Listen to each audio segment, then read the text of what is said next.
वन्य जीव जगत के लिए एक और बुरी खबर आ गई है। नाहरगढ़ बायोलॉजिकल पार्क में सफेद बाघ राजा की मौत हो गई है। ये एक और वन्य जीव जगत के लिए बुरी खबर इसे आप कह सकते हैं। नाहरगढ़ बायोलॉजिकल पार्क में सफेद बाघ राजा की मौत।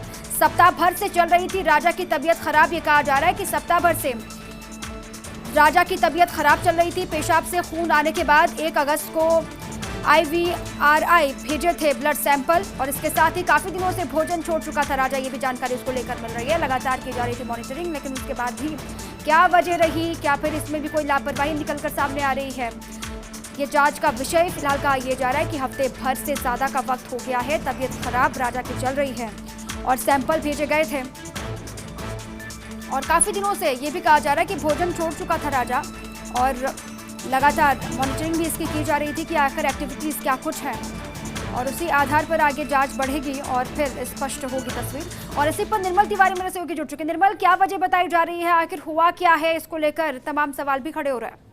बिल्कुल, देखिए दीपक, जिस तरह से लगातार वन्यजीव जगत के लिए लगातार बुरी खबरें आ रही हैं, तो निश्चित तौर पर पूरे विभाग को तो ये हड़कंप मचा हुआ है ये वन महकमा में, साथ ही साथ तमाम जो वन्यजीव प्रेमी है उनको भी झकझोर के रख दिया है। 23 जुलाई को तो पहले MT3 की डेथ होती है, वहाँ मौत हो जाती है मुकंदरा के अंदर। उसके बाद कल वहाँ पर MT2 की मौत हो जाती है और आज जो व्हाइट टाइगर, एकमात्र जो सफेद बाघ था राजधानी के अंदर, उसकी भी डेथ हो जाती है। 1 तारीख को ही इसकी पेशाब से खून आने लगे थे, तो उसके बाद इसके ब्लड सैंपल्स को वहां भेजा गया था IVRI बरेली, लेकिन आज अचानक करीब आधे घंटे पहले इसने अपना दम तोड़ दिया। बड़ी बात यह है दीपा की 10 और 11 जून को भी, 10 जून को रुद्र जो बाघ था उसकी डेथ हुई थी नाहरगढ़ बायोलॉजिकल पार्क में, और 11 जून को एक सिद्धार्थ नाम का जो एशियाटिक लॉयन था उसकी डेथ हुई थी। और दोनों की मौत के बाद उनके जो पोस्टमार्टम किया गया था उसमें लेप्टोसाइरोसिस पाया गया था, जो कि बेसिकली चूहे और जो मंगूस, जो नेवले होते हैं, उनके पेशाब से इस तरह का ये वायरस फैलता है। उसके बाद लगातार इनकी मॉनिटरिंग की जा रही थी और वहां अभी भी 5 जो शेर हैं एशियाटिक लायन, 4 बाघ जिसमें सफेद बाघ भी शामिल था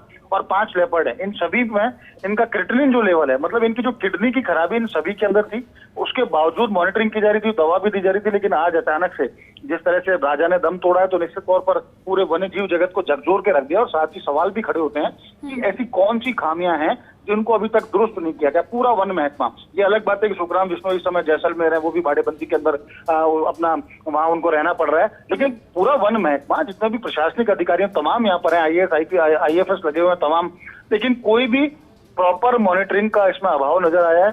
कहीं ना कहीं गलतियां जरूर रही हैं और निश्चित तौर पर अब वो समय आ गया है कि जब पूरे वन महकमे में आमूलचूल परिवर्तन की जरूरत है। दक्ष और विशेषज्ञ लोगों की जरूरत है, खासकर जो बिग कैट्स को ढंग से उनकी सार संभाल कर सके, क्योंकि मुकंदरा की घटना निश्चित तौर पर झकझोरने वाली थी, लापरवाही सीधे तौर पर सामने आई थी। और अब लगातार जिस तरह से बायोलॉजिकल पार्क में इस तरह की घटनाएं हो रही हैं, तो निश्चित तौर पर सवाल भी खड़े होते हैं और जवाब इनका देना भी होगा। लेकिन फिलहाल बहुत जरूरत इस बात की है कि विशेषज्ञों के हवाले इन सबको किया जाए ताकि इनको औरों को मौत की नींद सोने से बचाया जा सके। बिल्कुल बिल्कुल निर्मल, पहले मुकुंदरा और उसके बाद अभी बायोलॉजिकल पार्क से भी अच्छी खबर निकलकर सामने नहीं आ रही है। लेकिन इस पूरे प्रकरण में अगर हम देखें निर्मल, तो क्योंकि 1 हफ्ते से वो भोजन भी छोड़ चुका था, कहा यह जा रहा है कि तबीयत भी उसकी खराब चल रही थी, लेकिन उसके बावजूद भी आखिर राजा को हुआ क्या है ये पता लगाने में नाकामी साबित हुई है। बायोलॉजिकल पार्क ही नाकाम हो रहे हैं क्योंकि एक लंबा वक्त लग गया पता लगाने में। निश्चित तौर पर दीपक, निश्चित तौर पर देखिए, मैं पहले भी आपको निवेदन किया कि 10 और 11 जून को यहाँ एक बाघ और उसके बाद एक एशियाटिक लॉयन की मौत हुई। उसके बाद जो तमाम इनके नमूने लिए गए उसमें साफ तौर पर दिखा कि इनकी किडनी में जो क्रिटिनिन लेवल है वो बढ़ा हुआ है। सामान्य तौर पर किडनी 1 से नीचे होता है, लेकिन इनका 2.5 से 3 चल रहा था, तो निश्चित तौर पर गंभीर बात थी। फिर IVRI के जो विशेषज्ञ थे उनकी सलाह पर इनको दवाई भी दी जा रही थी, लेकिन कहीं ना कहीं विशेषज्ञ चिकित्सकों की दरकार है और ऐसे विशेषज्ञ लोगों की जिन्होंने लंबे समय पर, मेरे को याद आता है सुनैन शर्मा जी और RN मल्होत्रा जी जैसे जो तमाम जो IFS थे वो बहुत नजदीक से मॉनिटर किया करते थे। ऐसे लोगों की जरूरत है, क्योंकि आप लगातार बिग कैट्स को ऐसे मरने के लिए नहीं छोड़ सकते। कभी सरिस्का में मौत हो जाती है, उसके बाद रणथंभौर में ऐसी स्थिति आती है और मुकंदरा तो बिल्कुल बर्बाद हो चुका है। और अब नाहरगढ़ बायोलॉजिकल पार्क में लगातार इस तरह की घटनाएं आ रही हैं, तो निश्चित तौर पर सवाल उठते हैं। कहीं ना कहीं खामियां जरूर हैं और इनके जो जिम्मेदार हैं उनको ऐसे नहीं छोड़ा जा सकता। जो जिम्मेदार लोग हैं उन पर कार्रवाई भी करनी होगी ताकि नजीर पेश की जाए कि बिग कैट्स के साथ, क्योंकि लुप्त होता जानवर है ये ऐसा वन्य जीव बाघ जिसकी बात करें, पूरी दुनिया के 70% बाघ भारत में पाए जाते हैं, तो सारी दुनिया की नजरें हमारे ऊपर हैं कि हम बाघों को कैसे उनकी सार संभाल करते हैं। कुछ दिनों पहले नरेंद्र मोदी जी ने भी कहा था कि 1 साल के अंदर बाघों की संख्या जो पिछले 1 दशक में बढ़ी है, तो एक तरफ ये सारी चीजें हो रही है, बाघों की संख्या बढ़ रही है और कहीं ना कहीं लैप्सेस जरूर है, इनकी मॉनिटरिंग मॉनिटरिंग प्रॉपर नहीं की जाती है। मुकंदरा की घटना तो बहुत ही शर्मनाक है। 3 दिन से लगातार एक ही जगह उसके सिग्नल आ रहे हैं। फर्स्ट इंडिया न्यूज लगातार बताता रहा, उसके बावजूद वहां के जो डीएफओ हैं और जो तमाम जो प्रबंधन है उसके ऊपर ध्यान नहीं देता। आखिर उसकी मौत हो जाती है। उसका एक बाघ शावक अभी भी गायब है। एक शावक जिसको कल रिकवर किया, उसकी भी हालत ज्यादा ठीक नहीं है। उसको किस तरह से बोतल से उसको दूध पिलाने के और इस तरह के तमाम प्रयास किए जा रहे हैं ताकि वो सर्वाइव कर सके।